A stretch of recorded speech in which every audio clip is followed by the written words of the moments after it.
runs our program, and we do several things that are in conjunction with other entities, but we really like the way the system works, at least for us in our particular area. We have several tax increment financing districts. If you go many places across the state, there's schools or counties that don't like TIF districts. We go out in any TIF district and get the schools and the county's blessing before we even start the TIF district. We want them to know why we're doing it, what it's for, what's going to take place within that area. Further, we ask the school if they would set somebody on the board that oversees the funds. There's 5 people on that board. 2 of those people are from the school board. They oversee the funds, and they have an integral role in our economic development that takes place within our area. We have an agreement with the county in which they don't pay us a dime for being their economic development person. But if we land an industry in the county area, they will give us the first year's property taxes off of that industry. They keep it for the next 99 years, but we want the first year because we went out and hustled and got this company to come in. The county just wrote us a check here last month for $43,000 for getting a company that landed in the county, and they were happy to do it. We also have an agreement with Dakota City, Homer, Hubbard, and Jackson that they likewise, if we land a business in their territory, they will provide those funds to us. Otherwise, they don't pay us a dime to get those done. They love that program. Craig Broyhill at Dakota City, Broyhill Manufacturing, Dakota City, said, South Sioux City is the best thing that's ever happened to Dakota City. We got people that are out there working to hustle to get industries and businesses in our area, and this type of cooperation is just absolutely fantastic to have take place within our area. We also have an agreement with Dakota City, Nebraska, that says if an industry lands there, we will share the property taxes in that district forever. Not a month, not a day, not a year, not 10 years, forever. So if they annex it, we get half the property taxes. If we annex it, they get half the property taxes. It changed that from a competitive role for industrial development in that prime industrial site to one of cooperative role. They want to see it develop, we want to see it develop, and we both win if it develops within that area. Our goals for economic development are very clear. Our goals are to get higher wages. That's our #1 goal to get done. We actually want higher utility sales because that's how we fund our economic program, through the sale of more electricity or water, sewer services within our community. Actually, natural gas, because we sell natural gas as an aggregator. And to a lesser extent, number of jobs. We're more interested in higher paying jobs than a whole bunch of jobs within our area. We also undertake housing jointly with our city school. They're very supportive of these efforts. They know in all of our districts that having dilapidated housing is not beneficial, doesn't look good, doesn't help the community, hurts the tax base, hurts the neighborhood, hurts the attitude. We do red tag hearings on buildings. If they're bad, we will go after the buildings and we will tear them down and we will assess the property and we'll go after it and sell the property if they're not taken care of. If they're occupied or we can't get in them, we'll white tag them. Does the same thing, except for with some flag in our utility account. As soon as the utilities change, we'll go after that particular building. We do not want neighborhoods to deteriorate within our particular area. I'm actually the hearing officer for that, so I get to choose whether the house stays or goes and how it takes place within that particular area. We recently tore out several buildings, and in the end, we actually made money in the process. It was not a money loser. However, we would have done it even if we had lost money to get that accomplished. And we think that's important for the schools and the counties to have neighborhoods that are growing and having areas that are really positive. The age of your housing that I mentioned is older than that, and as the state as a whole, certainly older than that, but the nation as a whole. There's lots of programs out there, rental rehab programs, homeowner rehab programs that are worth looking at. The Buy Rehab Sell program that's offered in Scotts Bluff is a really good program where they use prisoners out of the jail come in and actually make the home repairs. So instead of sitting and wasting away in a prison, they're actually out there working, putting in carpeting, doing painting, doing programs within their particular area. We did the state's first affordable housing project in the state, and the school was a very key player with that. We actually put the school was located right in that same property. So it wasn't where the city did one thing, the school did another thing. We worked together to make that happen. City of Ponca, Nebraska did a thing that I think is of interest, and I looked at some of the towns here today. There are some eyesores in your town. I'm sure there's eyesores in my town out there. But what Ponca did, I thought was very unique. They went out and took 3 people that did not live in Ponca. They put them in 3 separate cars, and they said, we're going to drive you up and down every street in town.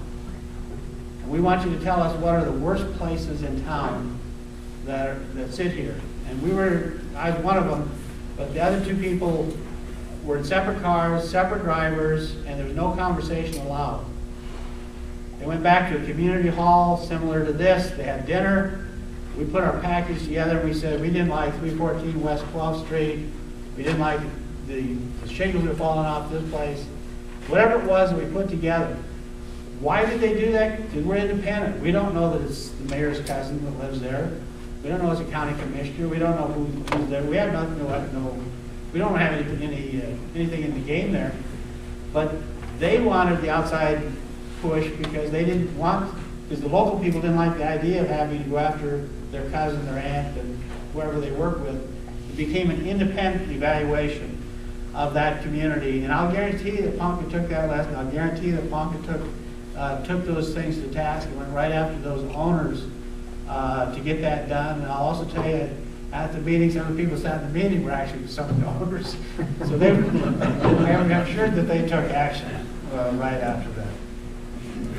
So I mentioned the governor said that South Sioux is the capital of Nebraska in terms of economic development. As we speak today, there's $300 million worth of private sector construction going on within our community.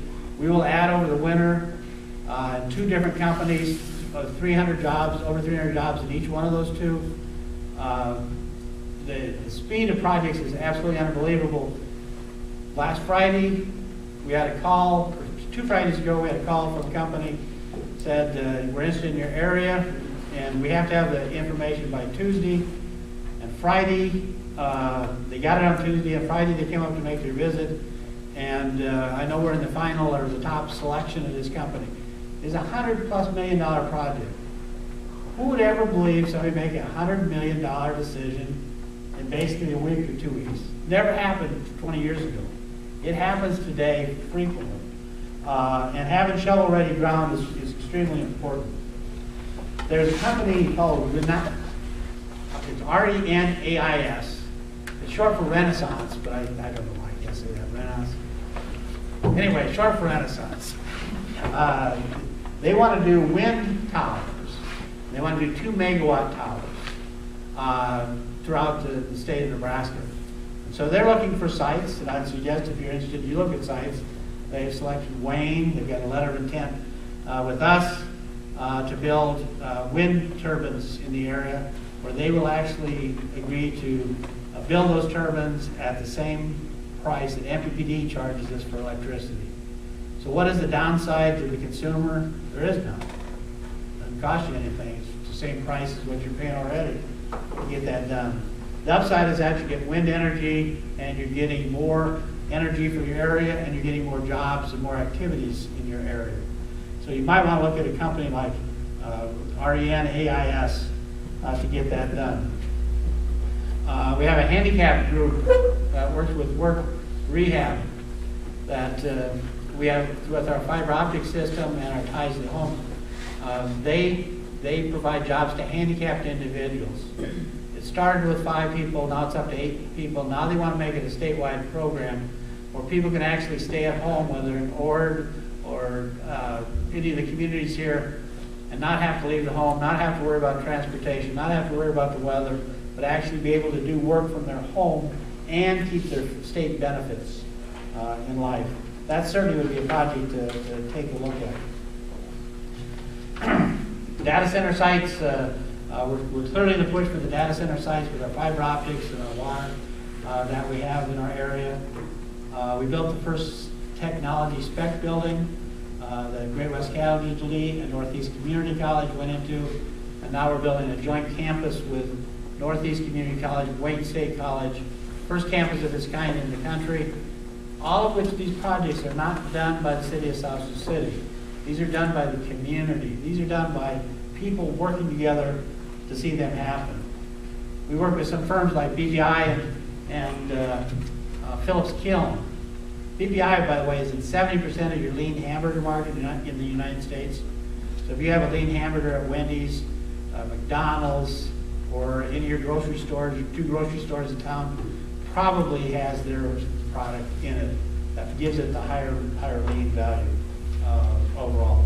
Anyway, we've helped buying equipment so people can be trained with the same equipment they use in that business. Where we bought that for the community college to get that done. 30 buildings have been torn down, and I got to tell you that I don't get complaints from citizens in our community. When we have council meetings or meeting on this, the clear focus is always go. We want to see things improve. We want to see things get better within our community. And so we have a great team of people working together. If you remember, I talked about the Old Town, dumpy, dreary Old Town. Newtown says that anybody that wants to do a new building, they have to get the facade approved by the city design committee. Even if they want to paint their building, they have to get that approved by the design committee. We had people that thought that was a great idea, people thought it was a terrible idea. The mayor said, you'll co-chair it, you two. So they co-chair the committee, and they have to be the decision makers on whether a building does or does not meet those particular standards in life. So those are examples of projects that we have done in terms of, I think, working together and coming together to make our community a better one. And I think that indeed worked. I'm going to throw out one example, and I'll open up any kind of questions anybody wants. But again, remember our first agreements with the county and school were really simple, easy ones, no-brainers. Anybody would do those things. The school came up to us one time and said, we need more school space. We got to put up some temporary buildings. This is in the spring. They have to be available in the fall. What kind of building codes do you have? We said, we'll work with you on the building codes, but we really don't want these dumpy buildings. They end up staying forever and they look bad. So that was on a Tuesday. On Friday, on Thursday, we said back to school, let's build a permanent building in this case, on our indoor pool that'll last forever. Instead of just wasting on these temporary buildings, let's build one the city will have to throw some money in. The school said, remember, we have to have this opened by this fall. This is spring. You don't have a lot of time. So in the end result, we built about a $300,000 addition to our swimming pool. And never had a written agreement with our school district until the building was virtually done. Not a lot of places would do that or have that level of trust, spend that kind of money. But we knew that we were working together to see that take place, and we knew that we had solidified those activities. A couple other whimsical ones I'll throw out is our city doesn't have a cemetery, unless you're Catholic. Catholics are okay, but we don't have a cemetery, so we have to ship our dead out. At the same time, our landfill moved away from our city, and so we had a compactor location. So we made a pact with the city of Dakota City. They could use our compactor station for the garbage if we could put our dead in their cemetery. So we actually we had an agreement for garbage for bodies at one time. And then finally, I'll just point out every Friday at 4:30, the CEOs of our companies get together from our region. About 15 to 20 of those guys get together, and we talk about projects. It's a social gathering. And it's called the Sorry Ass Losers Club. And that's because there's one guy tells us he's going to change his friends. He's just going to get rid of these sorry ass losers, which is us. out of that. So we named the club after him, and he's our president of that group.